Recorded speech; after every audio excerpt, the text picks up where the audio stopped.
Salam, kanalıma xoş gəldiniz. Bu videomda sizlərlə yarpağı qış üçün ən asan üsulla necə hazırlayıram onu bölüşürəm.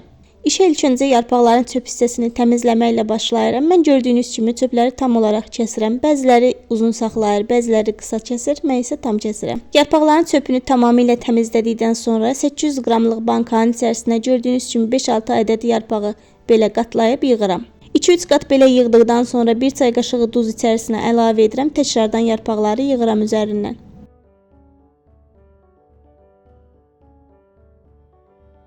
Son olaraq təkrardan 1 çay qaşığı duz əlavə edib ağacdan kəsdiyim çöpü belə gördüyünüz kimi keçirirəm. Bu çöpü keçirməyimin səbəbi odur ki, yarpaqlar qalxıb suyu daşmasın. Əgər su daşarsa yarpaqlar quruda qalıb xarab ola bilər. Və indicə qaynatdığım qaynar suyu yarpaqların üzərindən tam banka dolana qədər tökürəm.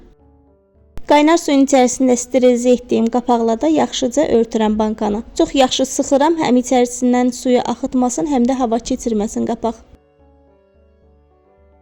Və budur, artıq qış üçün hazırladığım yarpaq tutması hazırdır. Suyu görürsünüz nə qədər dupdurudur. Bu şəkildə istədiyiniz qədər saxlaya bilərsiniz sərin bir yerdə. Soyuducuya qoymağa ehtiyac yoxdur. Sadəcə sərin bir yerə qoymağınız kifayət edir. Bu günlük də məndən bu qədər olsun dəyərli izləyicilər. Yeni video reseptlər üçün kanalıma abunə olmağı, videolarıma like edib şərh yazmağı unutmazsanız çox sevinərəm. Yeni videolarda görüşmək üzrə inşallah. Sağlıqla qalın.